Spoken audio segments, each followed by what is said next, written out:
Grabe ang sweet ng dalawa. Kuya Jomar bumawi kay Carla. At Carla kinilig, isang mapagpalang araw sa inyong lahat mga kalingap, sanay hindi nyo po makalimutan na mag-like sa video na ito. At paunawa tapusin muna ang kabuuhan ng video na ito mga kalingap bago magkomento at para malaman ang nilalaman nito. At maraming salamat po sa pagpatuloy na pagsuporta lalo na kay Kuya Val Santos Matubang at Kalingap Rab. Kakauwi nga lang ng Team Kalingap galing sa Hong Kong mga kalingap. At dala-dala na ngayon ni Kuya Jomar ang kanyang pasalubong para kina Carla mga kalingap. At sigurado ako na napakadami na ang excited sa ipapalabas na episode 22 ng Jom Carl mga kalingap. Dahil sa episode na iyon ay ang daming mga mangyayari patungkol sa sikat na bagong tambalan ni Kalingap Rab na walang iba sina Carla at Kuya Jomar mga kalingap. At ang dala-dala ni Kuya Jomar para kay Carla ay siguradong special ito dahil sa ating napag-alaman mga kalingap na si Carla ay hindi ito mahilig sa mga chocolates at matatamis.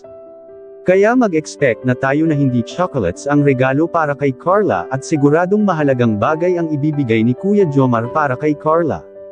At yan ang anabangan ng karamihang solid Jom Carl Nation na kung ano kaya ang pasalubong ni Kuya Jomar para kay Carla galing Hong Kong. Ano kaya sa palagay niyo po mga kalingap? At sa kabila naman ng lahat ay matatandaan natin sa huling episode ng Jom Carl mga kalingap na napag-usapan sa dalawang love team ang magsabay-sabay silang magluluto ng adobo mga kalingap.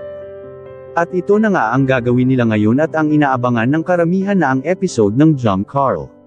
Napagsabi dati ni Kuya Jomar kay Carla mga kalingap na gagawin anya niya lahat basta para kay Carla at kahit na aminado siya na siya ay hindi talaga ito nagluluto ngunit basta't para kay Carla ay gagawin niya ito at ipagluluto niya ang kanyang mahal or isa sa mahalaga sa buhay ni Kuya Jomar. Maraming mga suggestion ng mga viewers patungkol sa tambalan na ito at isa na nga dito na sana hindi pa tatag-alin ni Carla ang panliligaw ni Kuya Jomar sa kanya dahil sa bagay naman anya sila at matino namang lalaki itong si Kuya Jomar mga kalingap. Ngunit parang matatagalan si Kuya Jomar sa kanyang panliligaw para kay Carla mga kalingap dahil sa itong si Carla ay pinaalalahanan niya si Kuya Jomar sa nakaraang episode na hindi anya siya kaagad magtitiwala sa isang tao.